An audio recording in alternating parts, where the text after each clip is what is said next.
G'day peeps. So today I've got a bit of a discourse which is going to encompass a lot of things, a lot of huge subjects, which is the nature of a regular Awake and Brave video. So some of you will be aware that I'd finished my 13th chapter, and I have no inspiration to write the 14th and final, because things need to simmer. I need to simmer certain things, and in time my unconscious will deliver up to me what is required, or I will have divine inspiration. We can call it whatever we want to, people, and this is in part of what I'm getting to in this video. We invent everything. We dream everything up, and you guys know I'm always saying that we're dreaming, and I know I'm dreaming. The reason why I know I'm dreaming, because I woke up. I've become lucid in my dream.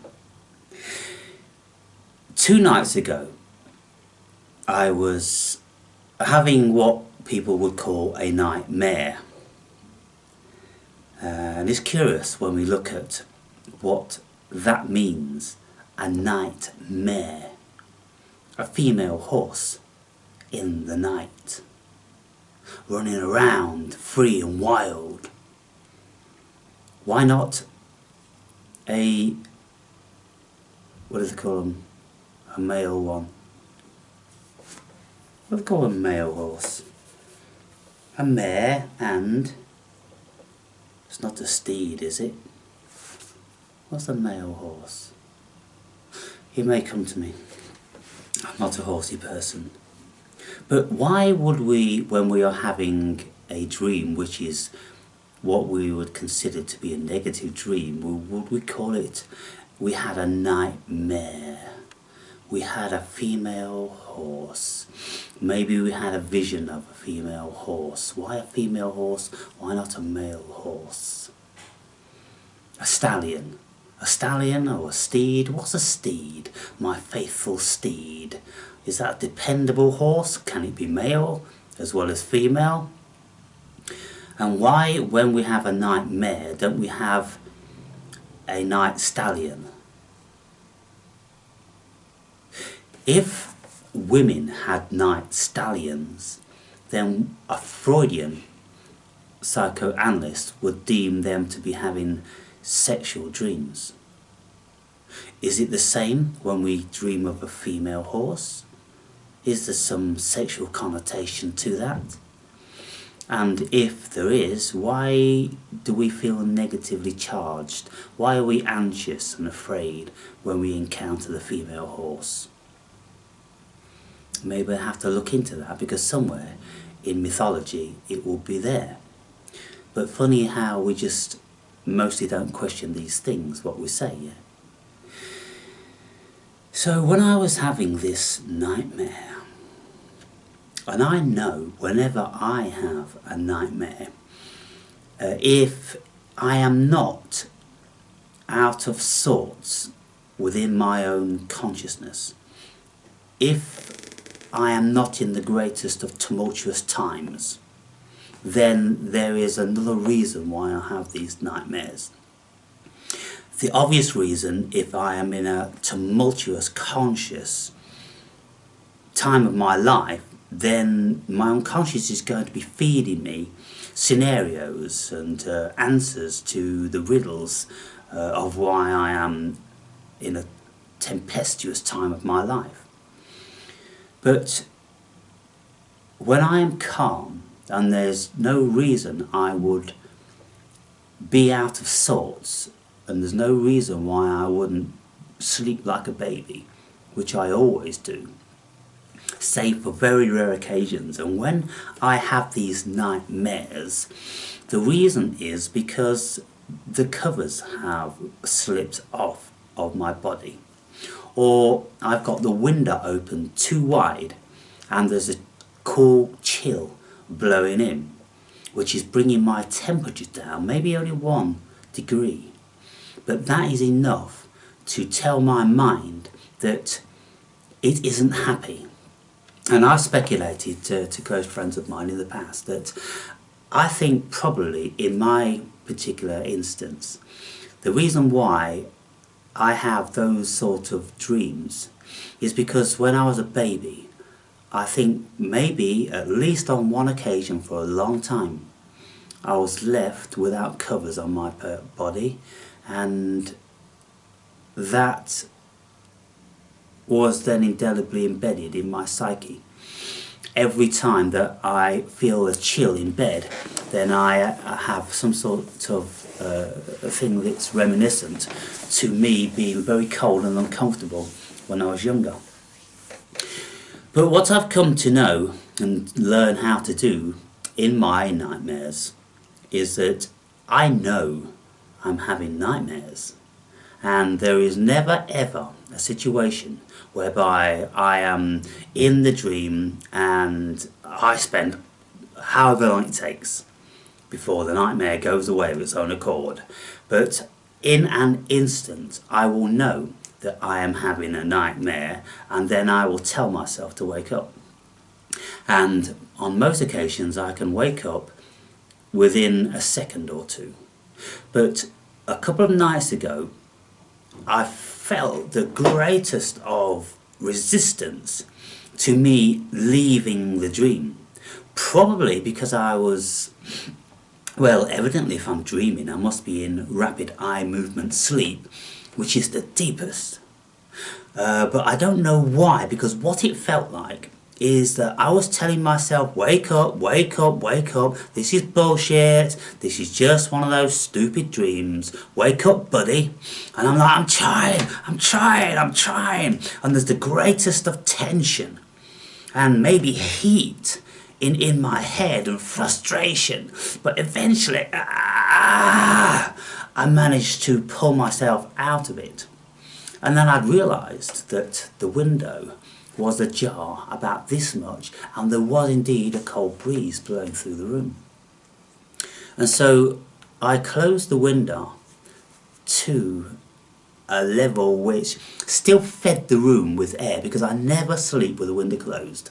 I will not breathe stale air in a room. I simply won't do it. And this is why I don't want to go to cinemas, I don't want to go to concerts, I don't want to go anywhere where I'm in close proximation to other human beings, because I am not breathing their second, third, fourth, fifth, 100-hand breath. I'm not doing it.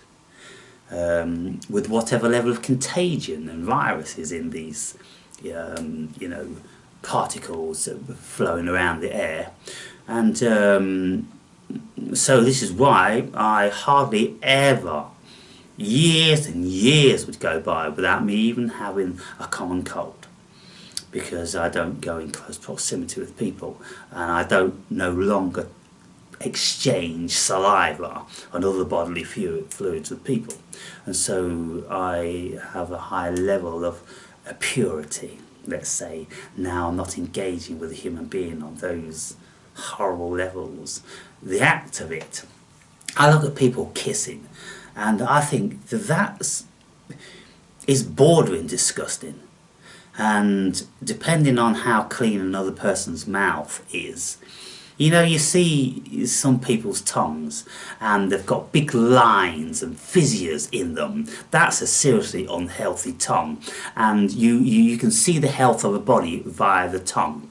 And when someone puts out the tongue and it's bright yellow with all that fur on it, and it's got big fissures like an earthquake, it's cracked up the earth. When someone's tongue looks like that, they're seriously out of condition, and their breath would stink. And you can well imagine that kissing a person like that isn't a pleasant thing to do. And not to mention people with poor oral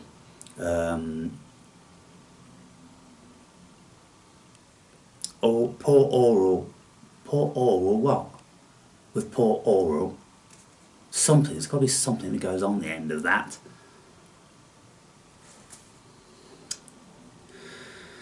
Concepts again, people.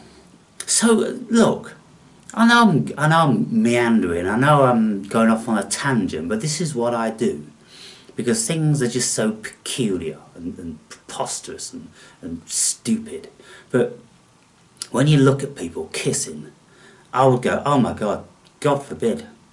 I think 99% of the time in the past I was drunk when I did it. Because if I'm kissing someone when I'm sober and then after you smell their saliva on your lips, it's not a very nice thing for your partner to see you do, is to wipe it off and go and wash your mouth. They're going to go, what you're saying, that, you know, I stink. Well, yeah, you know, you're a sexy looking girl, don't get me wrong, but your saliva stinks and I don't want it on my lips.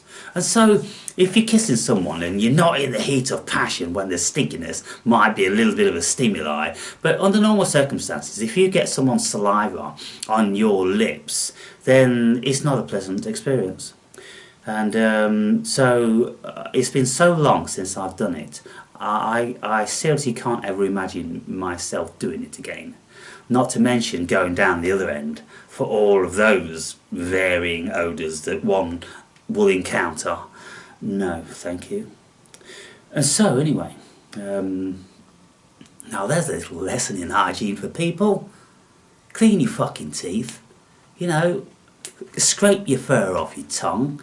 For goodness sakes, you know, have some respect for your partner. Oh my God. Oh, dear, dear, dear, the human being. So, I fought myself out of this nightmare. And then I put on a thicker quilt and I went back to a sound sleep. Now, why I mention that is because when I was fighting to wake up, that's the state mostly of the vast majority of human beings. Unless they are completely oblivious, they don't think they can wake up. They're not sentient in their dream. Now this is what I'm getting at, people. Because if we don't have a higher state of consciousness, whereby our consciousness never 100% goes to sleep. You see, when we go to sleep, it is said that our consciousness switches off and we become unconscious. Now, I have slept super light all of my life. And so there's something about my brain that doesn't allow me to go unconscious. It's some sort of protection mechanism within me. I would never allow myself, and I've never been one of these people that it's just like, and you couldn't ever wake me. Shake me, shake me, shake me. Oh my God. Again, people that snore, what a horrendous affliction to feel a closeness to one of these people and then sign a contract that you've got to be with them forever until death us do part. What sort of a curse have you brought upon yourselves when they're lying in bed to you every night?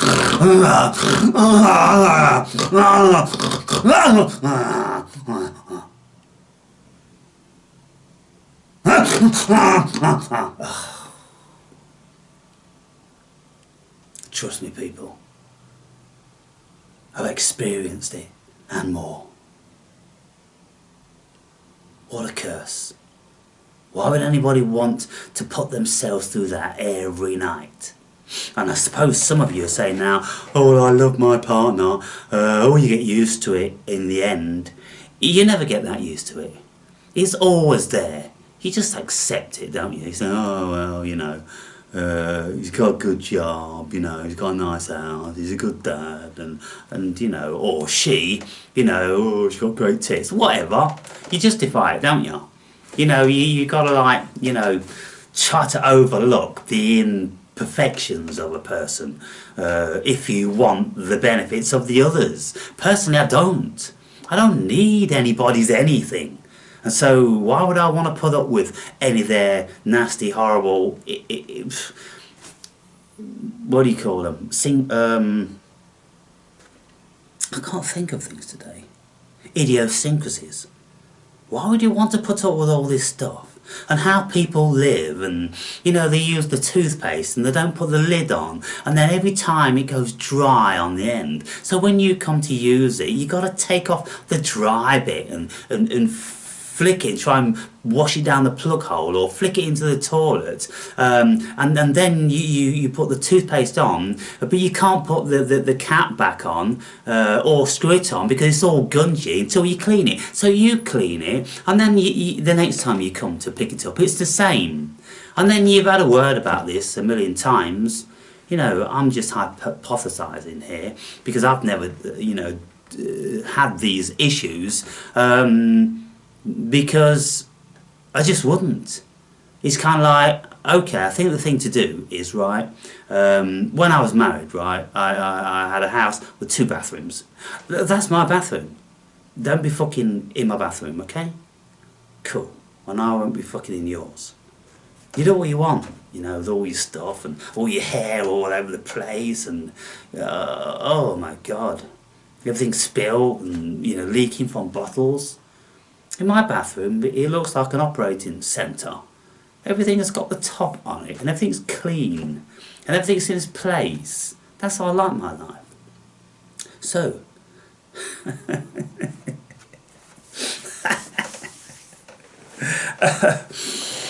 if people were to live with me, then they wouldn't find, or they would find it very difficult to find anybody else with a higher level of perfection, because I wouldn't leave a dirty kitchen or bathroom or a toilet.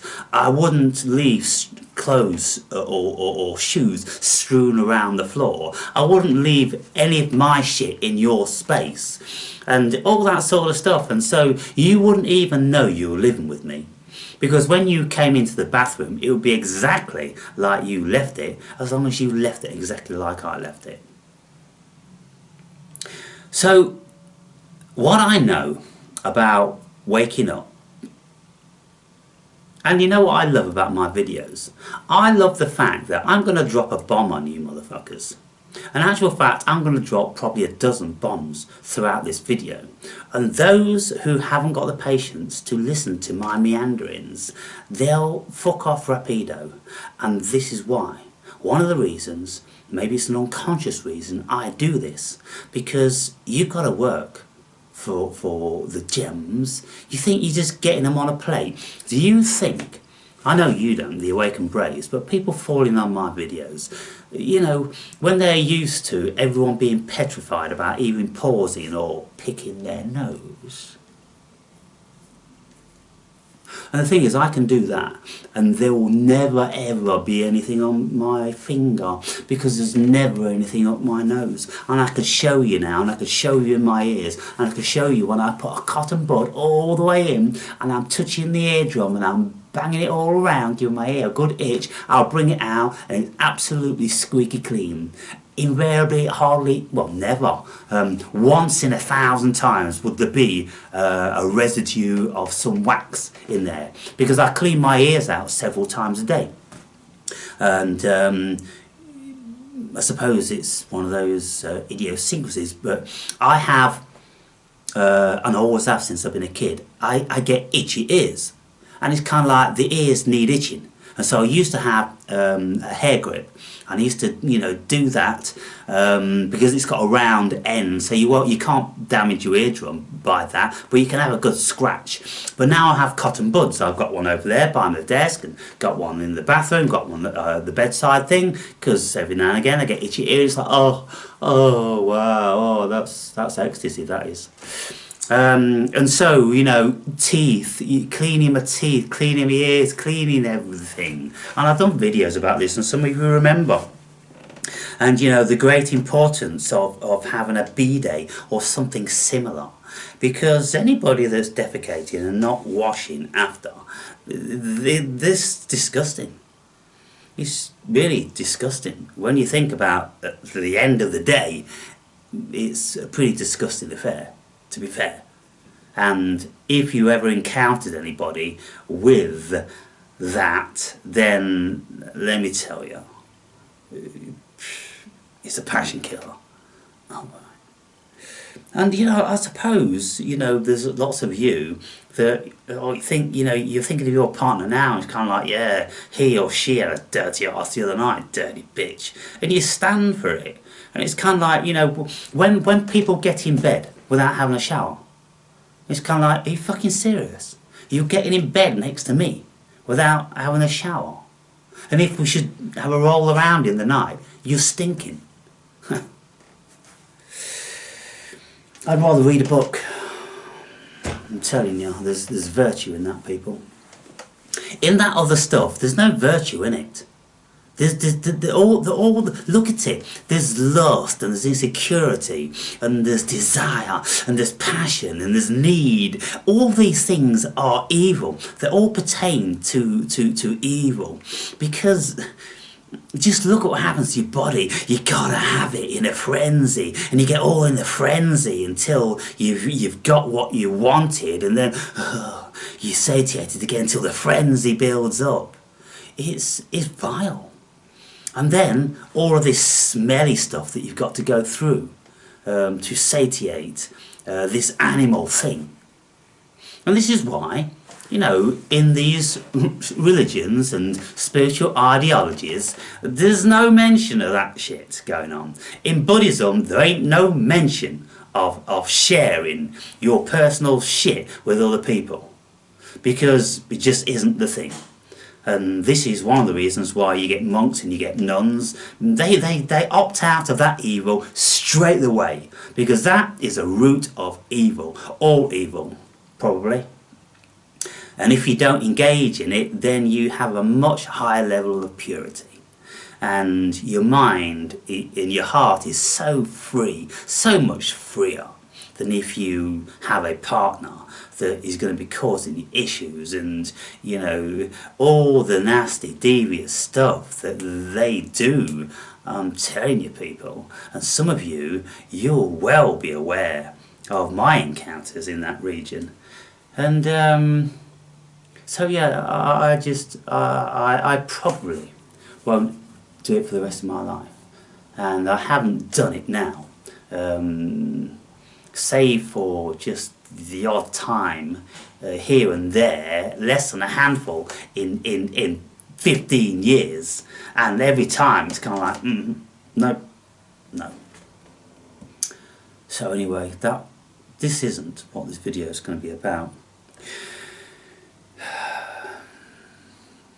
The vast majority of people you would have heard are asleep, and those who aren't asleep invariably have been woken up through trauma.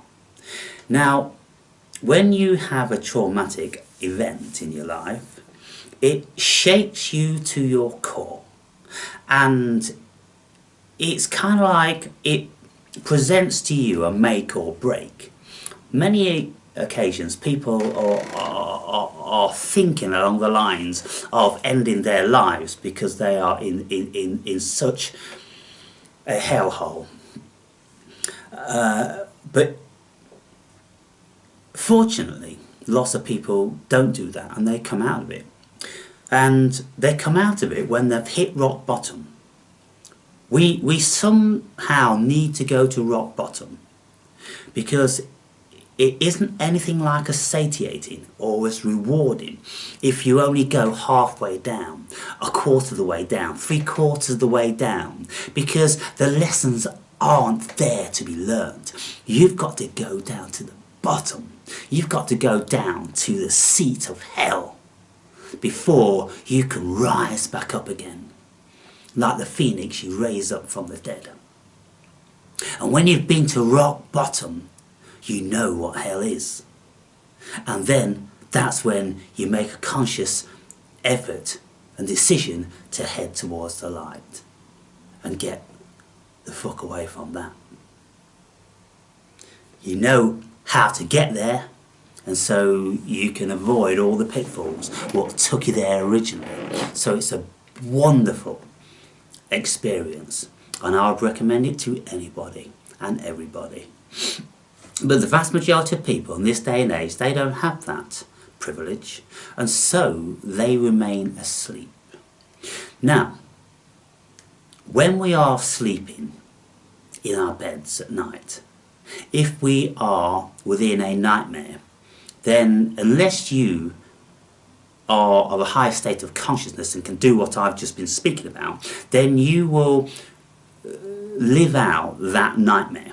And then you wake up and you go, oh fuck, I had this right shit dream last night. I was doing this and I was doing that, and it would have been horrific. And your consciousness wouldn't have even thought about, hang on, this is a dream, let's wake the fuck up. And so you have to go through the entirety of it. And the only way that you won't go through the entirety of it is if you're very fortunate that there is a loud noise in your vicinity which breaks you out of it. Like a slamming door or a siren going by, and then all of a sudden, you know, you're like, oh shit, you know, I was having a right horrendous dream and now I've woken up from that. That's a metaphor, people, for the whole spiritual waking up. Because it's the trauma that is like the slamming of the door or the siren when you're asleep.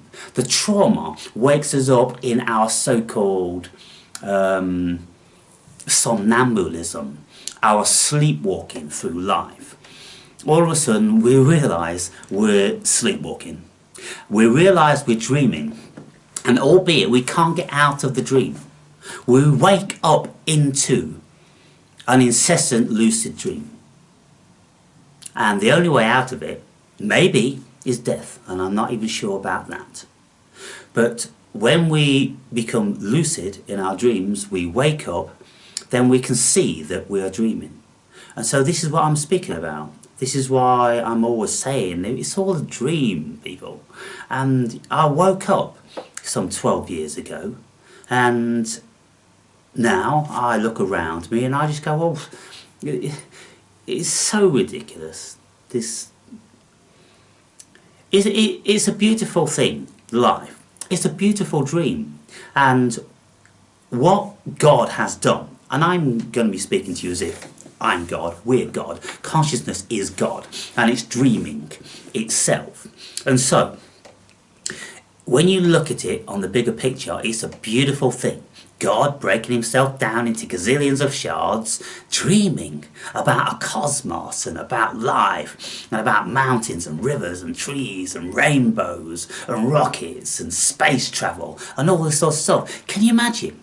That's just a smidgen of it, what the human consciousness is doing. Can you imagine this colossal cosmos with all the other, you know, entities having, you know, dreams which are being dreamt? So can you imagine the expanse of God's consciousness when you look at the gazillions and gazillions and gazillions of the stars and planets and all that?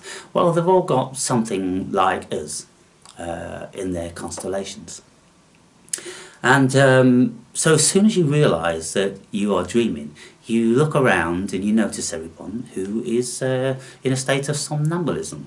And so you listen to them, and what I was doing, I was listening to people on YouTube about half an hour ago. Let me just grab my beer. Oh.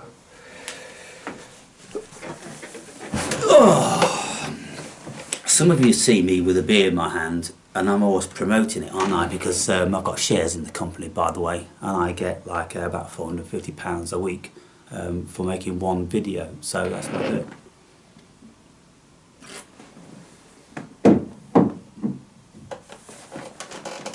And I wish one beer a day keeps the demons away. One beer a day keeps the doctors away. One beer a day keeps anything away that you want to imagine.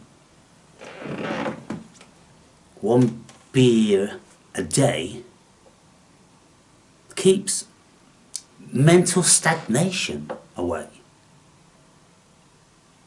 Alcohol is a mental stimulant, and it's very valuable in small amounts, because of course the higher you encounter, the less valuable it becomes. Anyway, I'm not talking about that. I was listening too, because what I actually was thinking, I'm thinking, well, I've got to write this, this chapter of the book, but I think before I finish it, I have to go back and I have to make sure that every I is dotted and every T is crossed in the 120,000 words that I've written hitherto, because I'm a very pedantic sort of person and I don't like messy jobs, and it's got to be right. And so when I go back to the first, second, third, fourth, fifth, sixth chapters, when I was a novice writer, of course I'm still a novice writer now, but I learned very quickly how to find my style, and how to punctuate, and write sentences that people could have a reasonable ease of understanding the syntax or the semantics. My lexicon is the way in which I speak. And so if I want you to grasp my lexicon, then I have to write in a way that is easily understood by you, using syntax, proper word order, and then using the semantics of the right word in the right place. So we've got this syntax going on, we've got the semantics going on, we've got the general lexicon going on, and so I'm trying to be as simplistic as I possibly can, speaking about the nature of God, the nature of the universe, the nature of spirituality, and all these phenomenological, existential, paranormal things. I'm trying to make it simple for you guys, because the experiences that I've had, of course, are not simple, and they're very difficult to share, and I could only share a very small percentage with you when I'm telling you about my encounter with Jesus. Well, that was a feeling. That was a voice in my consciousness. That was a whole mind and body experience. How can I share that with you? I did my best. And by all accounts, I did pretty good, because when I wrote my account, I then read an account which was almost identical in lots of ways from a book that is very famous. And I'm thinking, well, if it's good enough for William James's greatest bestseller, Varieties of Religious Experiences, then this good enough for mine. And so that was a wonderful revelation. At the end of the day, there's only so much that you can say about these experiences. And, I was always emphatic about the details. Because from my first astral projection, some 12 years ago, and I watched a bit of the video. I couldn't get through it, to be fair. You know how naive and silly I was.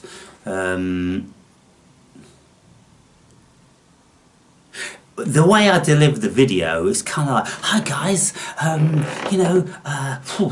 wow, I had this crazy experience. You might not believe it, but I don't give a fuck now, in the early days, hi guys, I had this kind of like this eagerness and this naivety about the viewers, that they were going to be my friends and it's all going to be cool and get great feedback. But over the years I've realised that you don't get no feedback on this stuff. Nothing. It falls on dead ears. And but what I will say about my sojourn through YouTube is that in the last 12 years, 99% of the people I've been acquainted with have come via that. And the friends and associates I have today are as a result of that. And so I can't beat up on the YouTube audience too much, because there's been lots of people in the past who I've been acquainted with, and to this day the best friends on this planet came via my channel. And so when I'm wanting to kick the dog, I go, hang on, steady on, because there's some people out there that probably in the not too distant future you're going to have more of a relationship with if you don't go and fuck it up now. Don't be fucking it up now like yours did. And I'm like, yeah, I guess so. Just accept it for what it, yeah, I guess so. Yeah, acceptance. And and in my book I write about acceptance, I write about non-judgment and all these sort of things. And so this morning I was reading my book, The Second Coming of Christ, and in my meditations I'm doing my prayers and saying my requests, and one of the requests was that I think I need a little bit of help with completing this last chapter, because it's a bit fuzzy, to be fair. I've got all this stuff in there and I need the inspiration which you gave me before when I made the plea to you to help me to write this book. Now, when I'm appealing to whoever it is, I don't appeal per se to God, Jesus, anybody, the higher self. Intuitively I'm appealing to consciousness en masse. Consciousness en masse. The intelligence of the universe, which I am. I am that I am. And so I suppose I'm appealing to myself, and it is very solipsistical. It is very nihilistic, that there's nothing else except yourself, but it is pretty unavoidable when you reach such levels of consciousness, because you know for sure that everything about the sensory systems of the body is all me.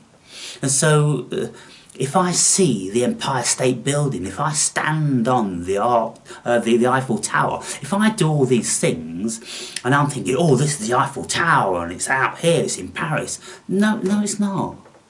It's in here.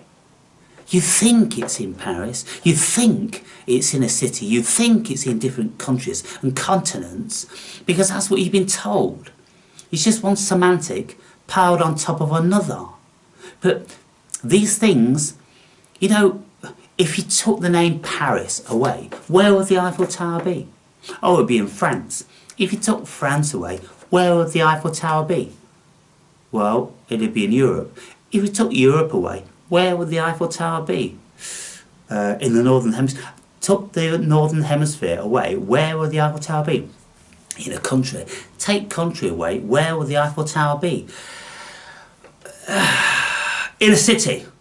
Take city away, where would the Eiffel Tower be? You see where I'm going with this, people? Take away the concepts, and what's left? Nothing. Nothing is left except your dream, your illusion. And so, people can't accept this very well.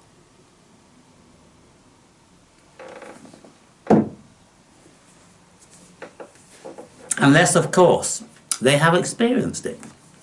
When they've experienced it, they go, you're talking to the converted here, mate. Yes, so I was in the churchyard and I was reading my book, and the night before, when I had a meditation, I was saying, well, I've got to write this finale, and I've got to draw on all the experiences and all the knowledge that I have, and I've got to write down for my viewers why I think God is X, Y, and Z.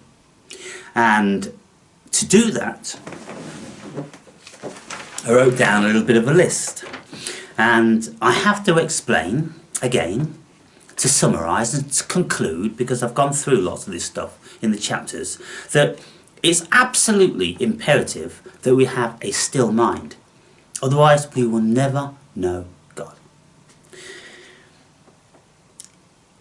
When we have a still mind, we are proficient then in meditation. Meditation takes us into the void, and it takes us into the all that there is, which is awareness. And that is what Buddhists call samadhi. The nothingness, just awareness, devoid of your consciousness, everything. You are in consciousness itself. Everything else is dissolved away. Can you imagine what I'm speaking about, people? If any of you have experienced that, why don't you comment? DMT. DMT kills this body. It kills it dead. It kills the body and it kills the ego. So there's nothing that remains from this experience. You are in DMT world. You are in DMT consciousness, which is vast. It's the mind of God.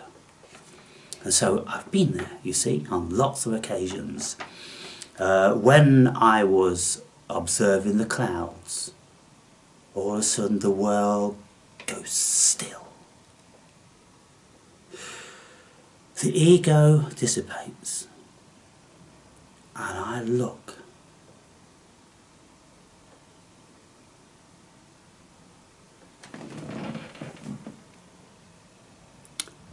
And I see myself, because it's me that's seeing, and I realise it's all me. It is still, and it feels beautiful.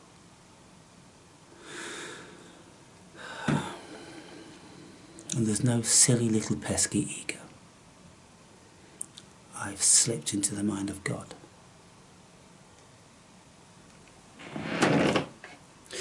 Then when we're out in nature,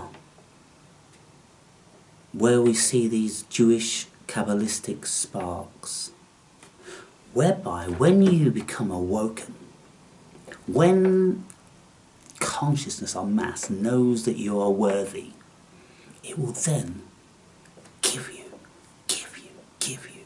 It gives you the universe on a platter. It's a gold platter. It just shows you this. It shows you that. It points here and there. And then it goes. Boom.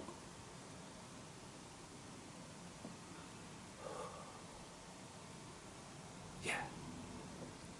And it makes you whisper. Why? Because it's God. There's no need to shout. Reading scripture, reading Buddhism, reading Christianity, reading Upanishads, Bhagavad Gita, anything that's spiritual, calms the mind. It puts you in a beautiful place because you feel as if you're being nurtured. Because there's something very nurturing about scripture and spiritual literature. Then we have the intuition. And the thing is, you see, this is what I learned today. I was reading this book about the second coming of Christ. How when Christ comes again, he comes within your heart.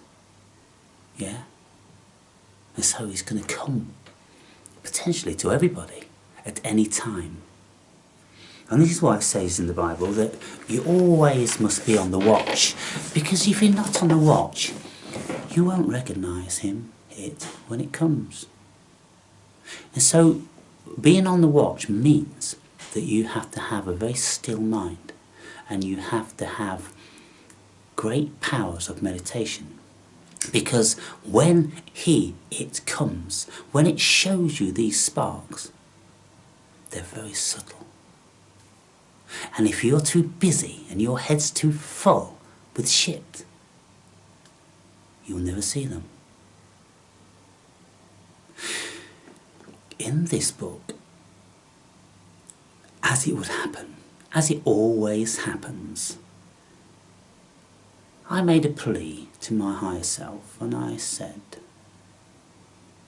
I need some help with this. I'm not sure how I'm going to proceed. And so this next page that I picked up when I was in the churchyard starts speaking about intuition, and how via meditation, intuition is the key to the kingdom of God. I'm like, wow, I've never really thought about it like that. You see, what happened? Since I started meditation 12 years ago, I was getting download after download after download, and it's still happening today, only nothing is like as prolific as it did before. I opened up Pandora's box, and out of it just flung everything. Out of Pandora's box was the nature of the cosmos. And that's why, for the past 12 years, incessantly, I've been speaking like this. My God, what happened? What happened to me? I woke up. And so, via meditation, when the mind is still, that's when you can speak with God. That's when God speaks with you, the universe, your higher self, whatever you want to call it. Don't stumble on a concept, people. Open your minds, open your hearts. Because anybody that listens to my videos and closes down when I speak about God because there's something in their head that, oh God this, and oh God that, I've never, you've killed it. You've killed God. And this is why Nietzsche said, God is dead. Because people's minds turned off. They turned their faces away from God. They turned their faces away from deep inner standing. And they chose to be distracted by shiny things, tinselly things, pleasurable things, all that nasty, devilish stuff. People in the mid-1800s turned away. And I suppose, when was the 1800s? When was the Enlightenment? The Enlightenment, the Renaissance was in 1650, probably up to about 1700. So I suppose the Enlightenment came about 1700, 1750, something like that. And then we went into the Industrial Revolution in certain countries around the world, and God was killed. But when I listened to about intuition being the key to the kingdom of God, I go, wow, yeah. Because at the time I knew the benefits of meditation. I'm like, well, what's happening is my mind is becoming still, and all the other stupid nonsense is being dissipated, and I'm opening myself up to a greater, deeper, richer level of consciousness. And then I'm like, yeah, that's why I'm getting all these downloads. I never at the time, 12 years ago, considered that to be God. Now I know it to be God. Because my concept of God has expanded, and it's become deeply enriched. And so when I read this yesterday, it was a revelation for me, because it's like, aha. So, intuition is the language of God. And even though I wrote about intuition a couple of chapters ago, and in that I said intuition is the language of God, and yet it hit me with more impact a couple of days ago, a couple of weeks or 3 weeks or a month after I wrote about it and I said it. So where was that information coming from? That information was coming from one level, but I went up half a level, maybe 5 levels, who knows, but I went up to a level that was higher than I was before, because I had more meditations, I had more prayers, I had more insight, I was open more. And if you ask, then you should be given. And I say to myself, every time I'm making a prayer, or I'm requesting the cosmos to help me out, boom, within 24 hours. Within 24 hours, it's laid in my lap. And it's kind of like, you're reading this book, Aaron, and this book was going to tell you this in the next 10 pages or so. And so, would you have got it if you never asked? Would I just have drifted over those pages without them having an impact, unless I'd opened up to wanting to receive a greater magnitude of meaning to what I'm asking? So I asked, and then within 10 pages I was given. And I've been telling you about this for a long, long time. And so that's what's happening, people.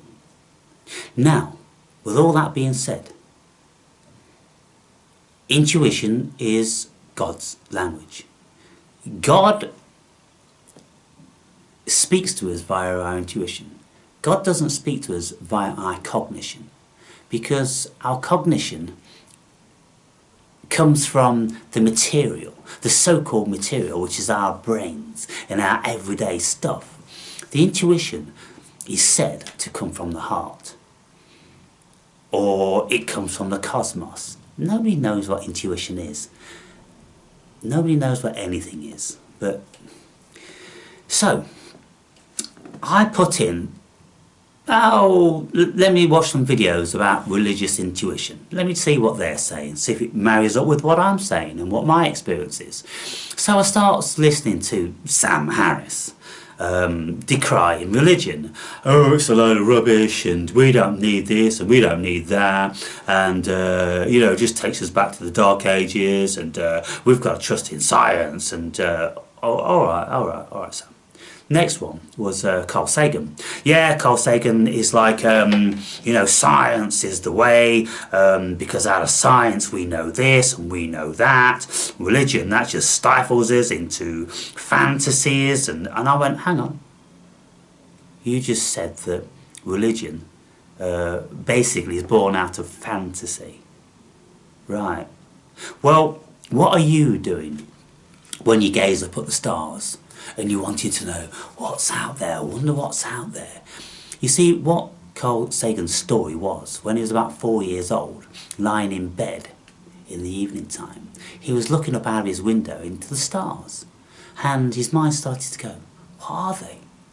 So when he was a few years older, he started to, go to the library and get books about stars, and he started to learn about them. And he had a passion, a zest for it. What was he doing? He was fantasizing. Right? What was Einstein doing when he discovered this whole M equals MC squared thing? His general theory of relativity. He was fantasizing about riding on a rocket at the speed of light. And then out of that came the idea that he would look for it in math. And as luck would have it, he found it. But you see, how did he find that? He was fantasizing about it. So, is fantasy kind of like asking? What I'm saying here, people, is if Einstein was fantasizing about flying on a rocket through the cosmos at the speed of light, did that open up his mind then to the answer? I would suggest that it did. Because if he wasn't fantasizing about it, he would never have bothered to do the math about it. So, what's the difference between his fantasy being called science and the fantasy of things called religion? Now, I listen to people who have so-called met God and angels and all this sort of thing, and I've got my own stories, right? Are we just fantasizing? Well, I mean, what is a fantasy? It's a thought, yeah? It's a group of thoughts. Well, what's science? It's a group of thoughts. Oh yeah, well, the group of thoughts, which, like, you can test them, Aaron. Okay, let me ask you this then. All you people that, vouch for science and trust the science, how much science do you trust since the advent of this last couple of years? And it's not really like the science that we've got to trust or distrust, is it? Because we don't know anything about science. All we know is about politicians, and we barely know anything about them. And so when the politicians ask some scientists for some information, and then they bend it, misconstrue it, misinterpret it, pick and choose which ones they want to use, and then they present it to us, and they tell us to trust the science. Well, I was listening to science across the board, from the best in the fields, literally world-renowned. These people have been around for 40 years, the best in the field, but they weren't getting listened to when trust the science was being parrot-fashioned around the world, because the politicians didn't want to trust that science because it didn't fit with their agenda. So they chose some other snippets. We'll take a little bit from that, we'll take a little bit from this. It's like when you listen to a conversation and the dubbers go, they cut that bit, they cut this bit, they cut that, and they'll stick those together. And then when this scientist, he said these three things in line, people go, oh, he said it, but well, didn't you notice that there were cuts in between?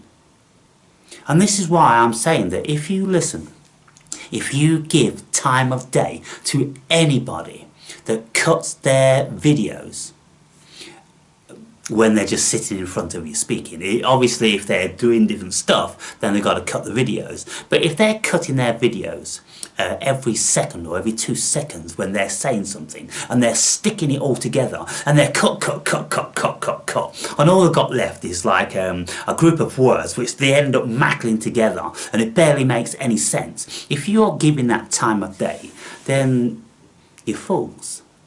You simply are fools. Why?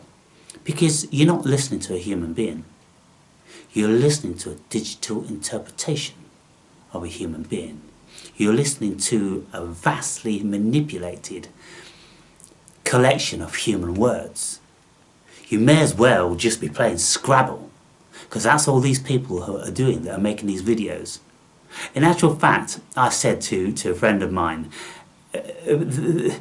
they may as well just write down whatever they want to say and then read it off on auto cue, or read it from the page. At least they're not stupidly cutting their videos, every 2 seconds. I've watched a couple of these just to make my point, and as soon as I see this happening, I'm out of there. I will not tolerate it, because you're not getting a true interpretation of human cognition. All you're getting is a representation of fear and insecurity, and I ain't buying into that bullshit. And that's why my videos are not cut. I can speak for hours and hours and hours. I could probably do a marathon. I could probably speak for 48 hours until I dropped. There would never be a time when I would be stopped for anything to say. And so I'm thinking, well, It really isn't that difficult. So why can't you do it? What is this insecurity, the fear that you've got? That people will put a thumbs down, or people won't like it, or people will unsubscribe, or people won't watch it, because you think you've got to keep them, you know, please, please, please keep watching me, please, please, please. And you know, my videos are very different. So when I'm listening to Carl Sagan, the great Carl Sagan, don't get me wrong, these people are brilliant in their own right. But he was a fantasist about space travel and going to Mars and meeting aliens and all this sort of stuff. He was proper out there. What if this and what if that? All fantasy. And yet he was decrying other people's fantasies. Like when they wrote about, you know, these things that somebody's supposed to have done. Well, that's just a fantasy. Well, what I want to ask you guys is that, what do you know about E equals mc squared?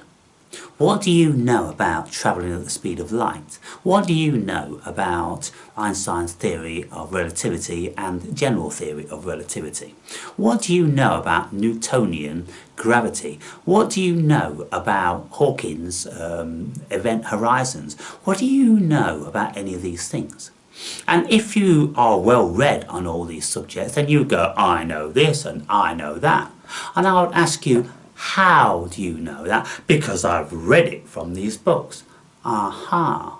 So you don't actually have any experience of it. Well, how can we have any experience of an event horizon? And I'm like, exactly. How could we have any experience about travelling at the speed of light? Exactly. How could we experience what it is for many of these things that they tell us about viruses and things like that?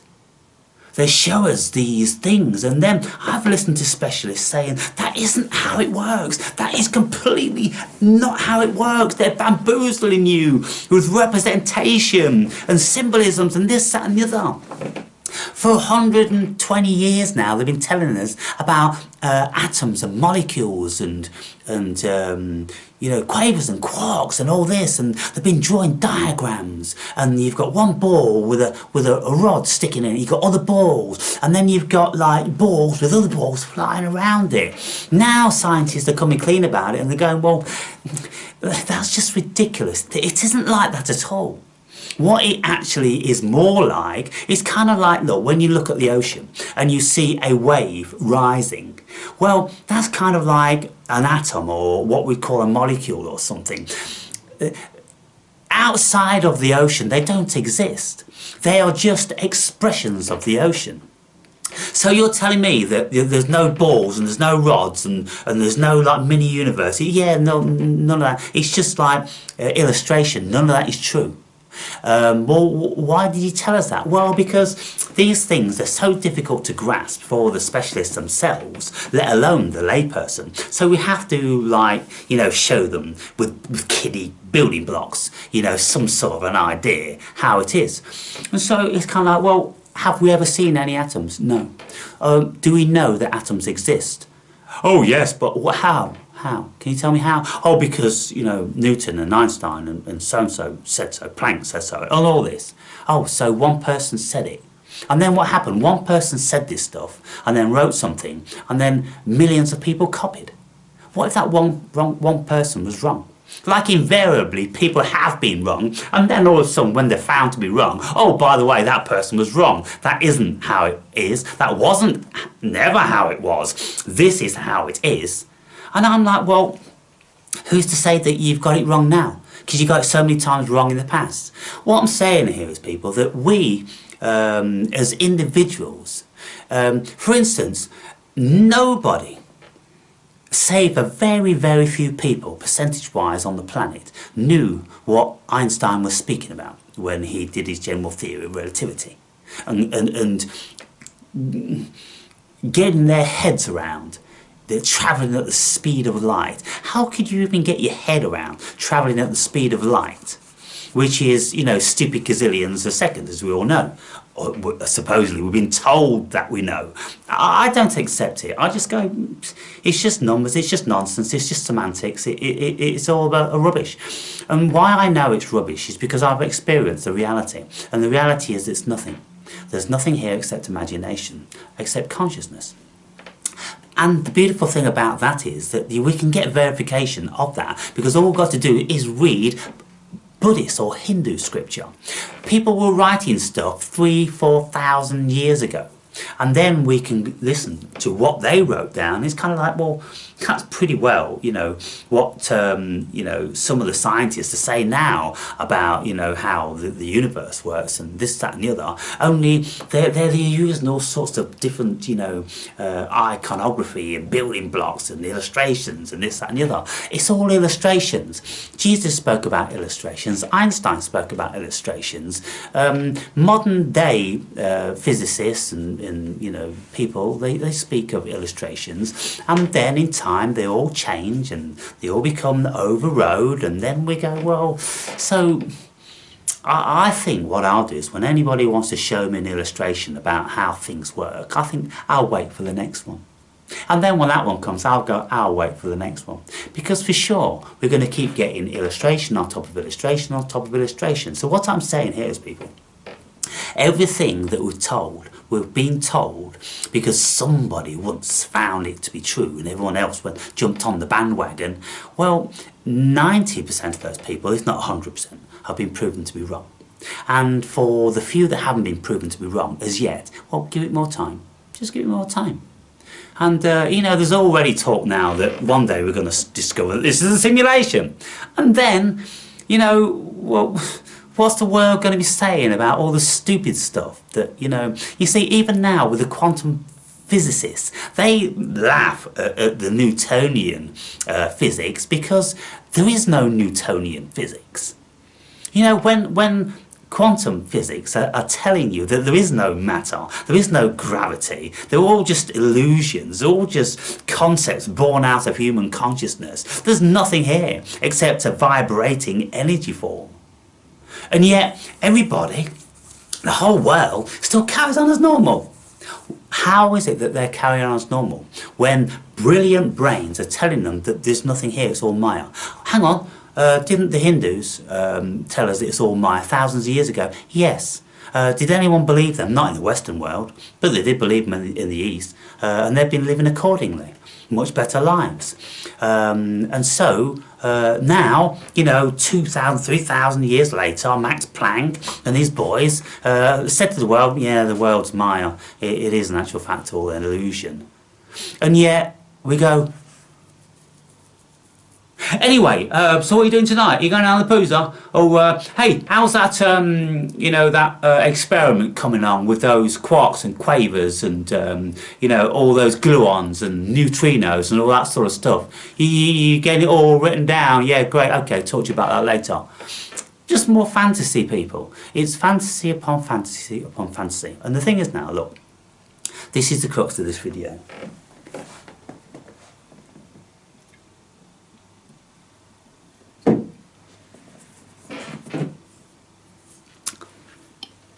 We can listen to Sam Harris, and he sounds very eloquent, and he's got a valid point, the same as the next man. We can listen to, like,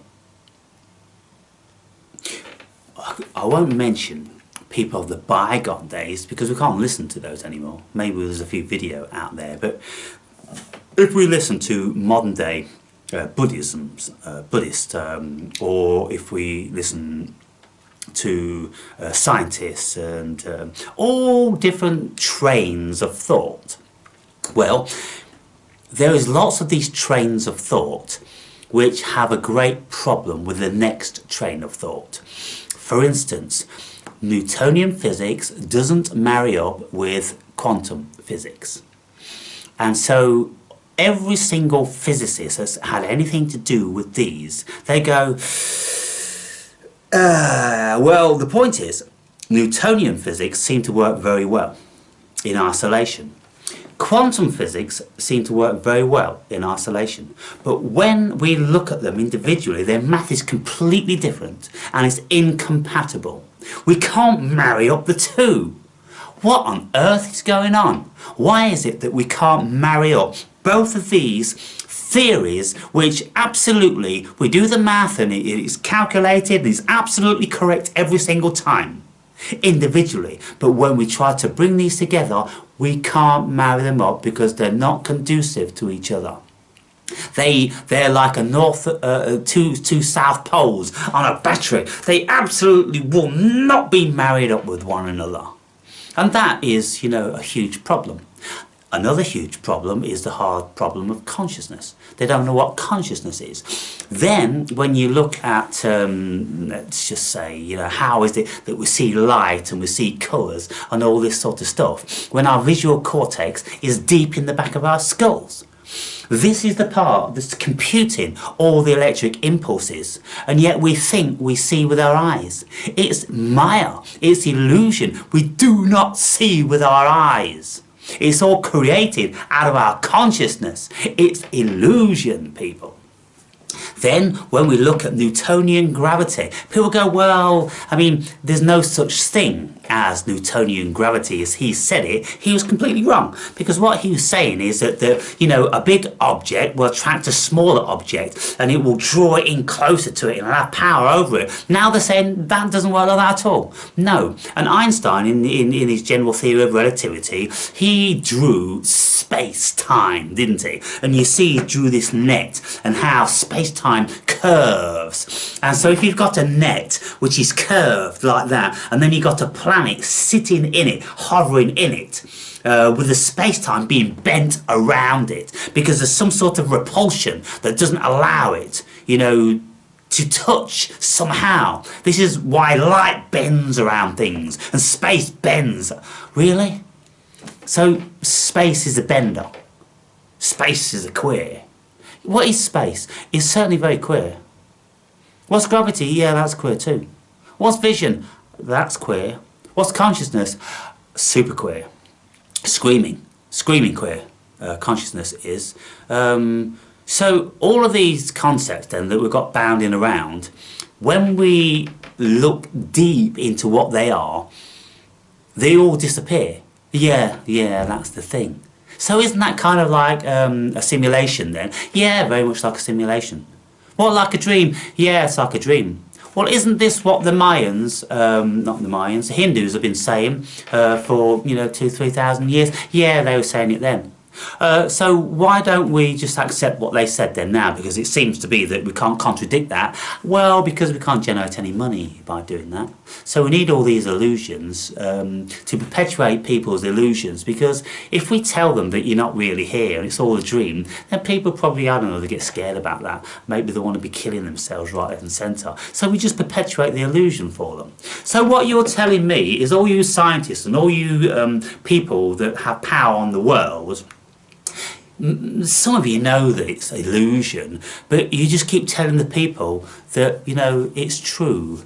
And, there's things like, risses, and they're coming to get us, and then there's all different sorts of things, and, there's so many things going to happen in the world, and we've all got to be terrified. Why have we got to be terrified when we don't actually exist?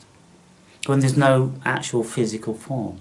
Well, it feels so real, but that's illusion. Well, it's a strong illusion, Aaron, and if you shot me with that gun, it's going to really hurt, and so I'm going to go with that. Okay, you go with that. Fine. We can go with that.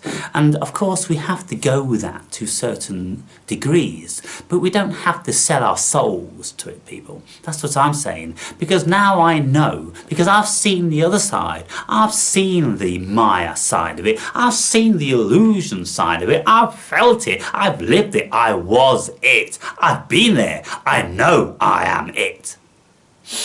But here, I'm having a dream.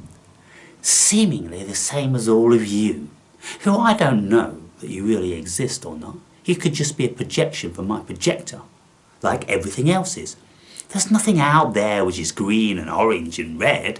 Green and orange and red is in my head, the same as everything else is in my head. But then, when we look for consciousness. Well, okay, that's all consciousness. That's in your head. Where is consciousness then? Well, it's not actually in the head. Well, you just said it was in the head. Yeah, but that's kind of like a metaphor, because like people think that we've got brains and heads, and if we cut the top of the skull off, then there's something in there that we don't really understand. And so we go, it comes from there.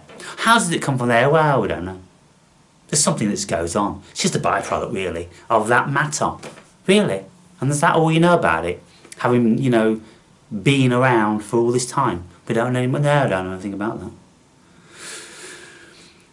So all I'm saying is, look people, when you put all these pieces together and you look at it, we don't know anything. There's nothing to be known.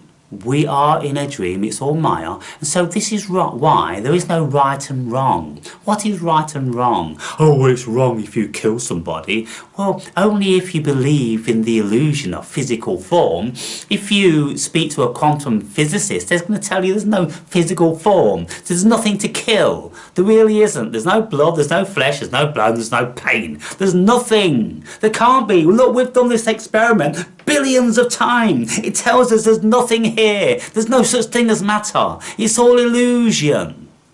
Yeah, well, it feels like it's a pretty scary. Yeah, well, it feels like it because you bought into it. So what I'm saying to you people, and I say this to people when, I'm doing my therapy with them, I'm saying that all of the things that you think are going wrong with you and that's wrong with the world are all your creation, because you're creating your own nightmare.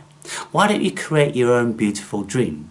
And why don't you just tell yourself a whole different rhetoric, a whole different dialogue? And if you keep telling yourself that wonderful dialogue, then things will be a whole lot better.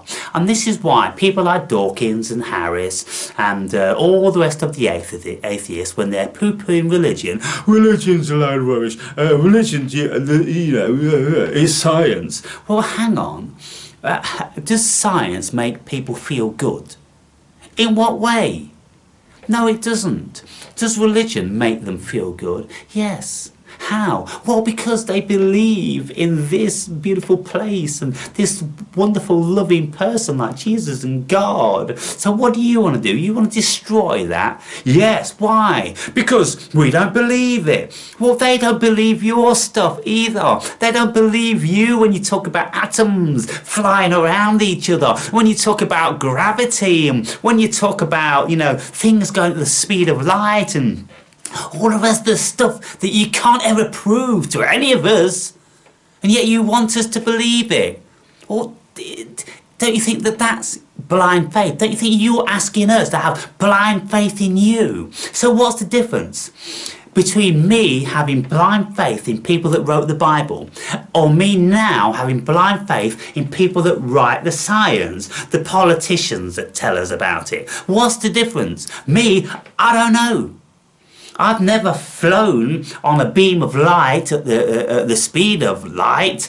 I've never met God. So I don't know, I'm confused really. But I know that believing in God feels better than your Newtonian, Einsteinian, Planckian and all the rest of it. All that stuff, that doesn't mean anything to me. It's kind of cold and obscure and abstract, whereas believing in Jesus and God is nice, and it actually works for me.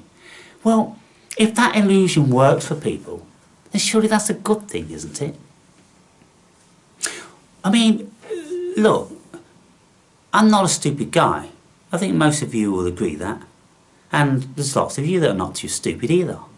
And so if I look at what the options are, and I go, well, look, science is telling me about all this stuff, biology is telling me this stuff, chemistry is telling me this stuff.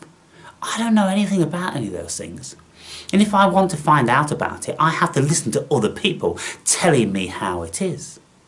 What about religion? Oh, well, I have to listen to other people telling me how that is. If I want to try to understand it on a cognition level. And I say to myself, well, look, I think I'm here. I know I'm dreaming myself, but whilst I'm here, it seems pretty real in this dream. So I, can't experience all that science stuff. And I can't experience all that, other stuff, like walking on water and raising the dead. But what can I experience? I can experience my own illusion. Well, if I think about that stuff, how does that stuff make me feel? Well, if I think about spiritual stuff, then it's more interesting for me. It's more stimulating.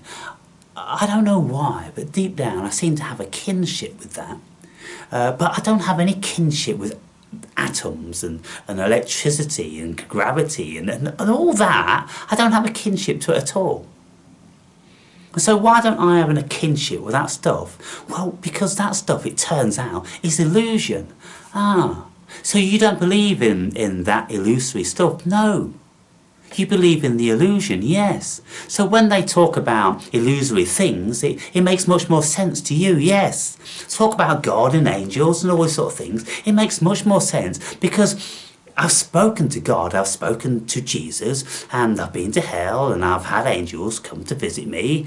I haven't had any atoms. I haven't ever experienced travelling at the speed of light, and I don't know what it's like to go over the event horizon into a black hole. All that stuff's gobbledygook. So what do I go on? I go on what I think is my experience. Is it my experience, or is it just my dream? I go, well, it's probably just my dream.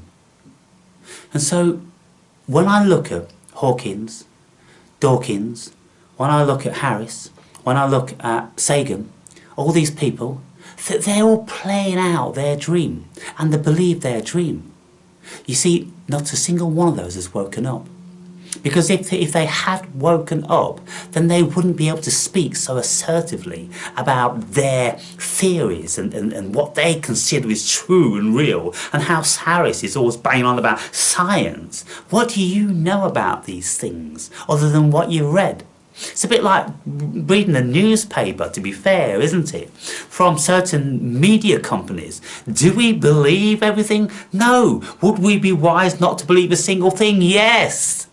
Well, isn't that the same then when we read a scientific paper? We don't know where these scientific papers are coming from. We don't know the veracity. We don't know whether these people are bat crazy and they're just dreaming, like the next man, and they're just writing squiggly things down that people are going, oh, that's good squiggly shit, that is. We'll promote that. We'll promulgate it across the whole world, and we'll tell all these idiots that that's the new thing. None of it makes any sense. Except the dream. The dream makes sense. Why doesn't none of it make any sense? Because, people, it's as plain as day. If you've got two of the greatest parameters of human thinking, one of them's Newtonian physics, another one's quantum physics, and they do not marry up, and yet they both say this is how the universe is. Well, there's something amiss somewhere. Why is it that they can't both throw out their ideas and say, let's look for another one, because those ideas, there's something wrong with them? Then they go, well, that's all we've got. We've got one beast with two heads. But they can't see that the two heads pertain to the one beast. They've got to find the one beast. I know what that one beast is. That one beast is Maya. It's illusion. What this thing does, it enables consciousness to create. That's why in the Bible, in the beginning, God said all this stuff and it was so.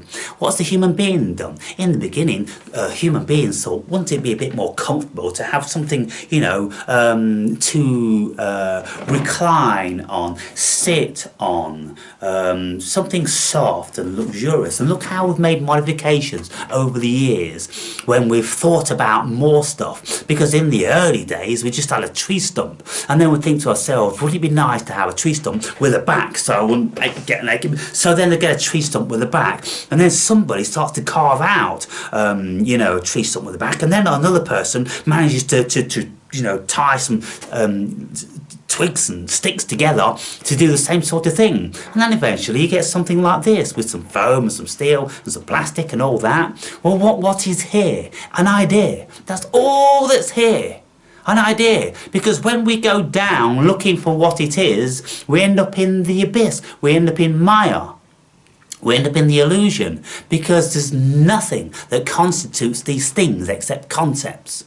So what I'm saying is, it's very eloquent to listen to Carl Sagan. If we want to perpetuate the dream of the wonderful things that Carl Sagan said, if we want to listen to the eloquent Sam Harris, and it'd be great, who'll listen to how wonderful his speech is and how he stimulates our minds and that, then you can listen to somebody like Dawkins, dry, dismal Dawkins, and probably he doesn't stimulate too much. But like, if any of you are on the shelf about religion and that, listen to him. And like you think, yeah, religion's a load of bollocks. But then you can listen to, you know, people who are religious. You can listen to spiritual people. You can listen to people who have actually died and been somewhere and have come back. You can listen to everybody in every conceivable region of human consciousness telling you how what they know is absolutely real to them.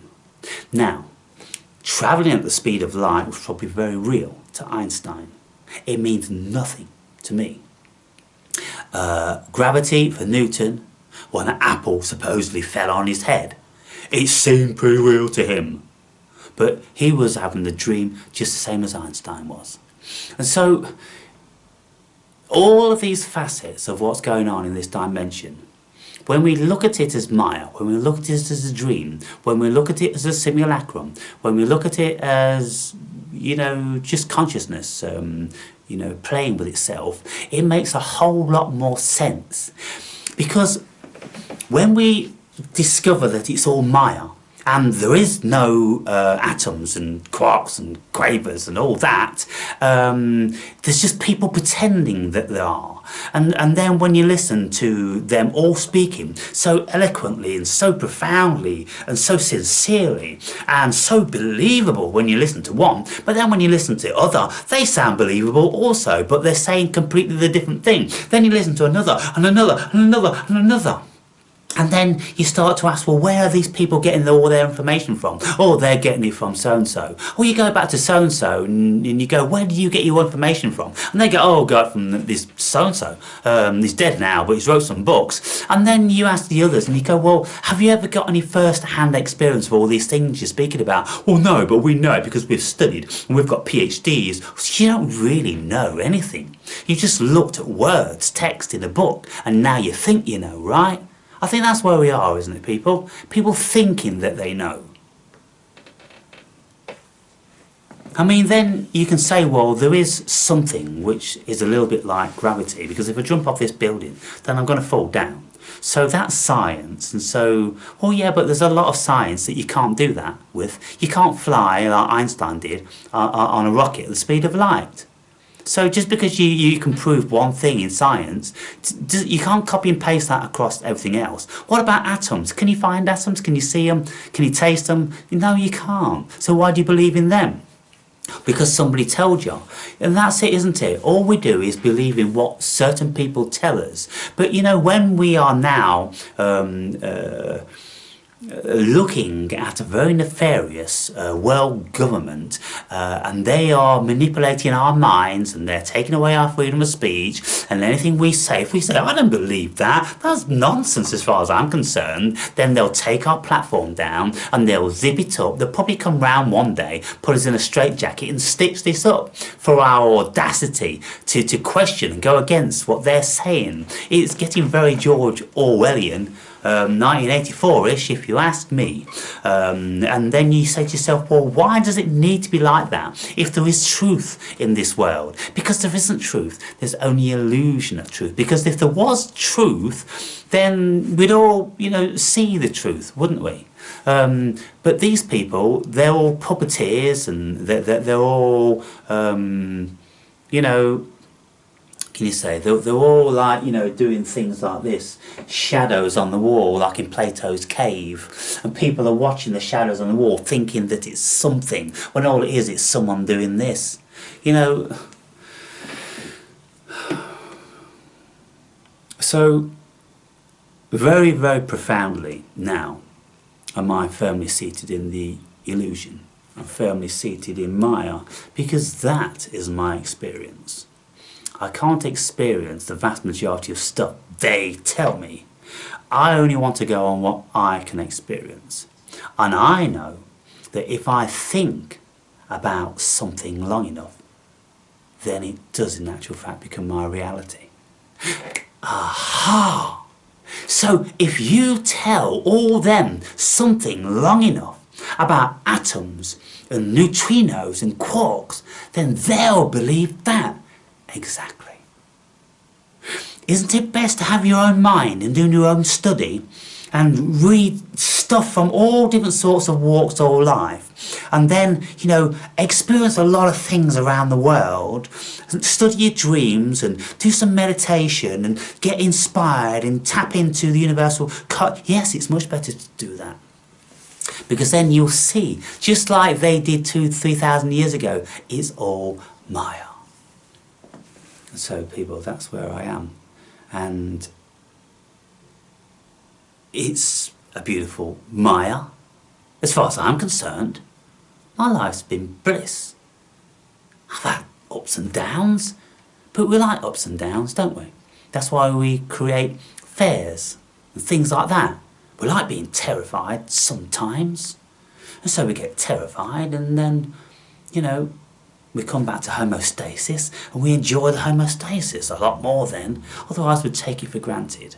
And so, you know, to life being a roller coaster ride, life with all different sorts of people having their own beliefs and their own experiences, this whole conglomerate, when you look at it from a cosmic vantage point of pure consciousness and nothing else, it's the dream in the mind of God, and you play a part as well as everybody else plays a part, but ultimately you are the mind of God, because you're being dreamt just the same as everything else. When you look at it like that, you go, wow, that's awesome, that's proper awesome. And I'm the curator, I'm the narrator, yeah. Anyway, I think, how long do I think this has been? I think it's probably been like 1 hour and 8 minutes. Let's see how right I am. Now some people think like, oh, he's looking at it on the screen. No, I'm not, because if I'm wrong, then that proves it. If I'm right, you think I've got it on the screen, but I haven't. But it just feels. Remember when I said this last time? I said, it seems about 40 minutes. And it was 41 minutes. And so, let's just see. That's just a figure that came to me. See how close I am.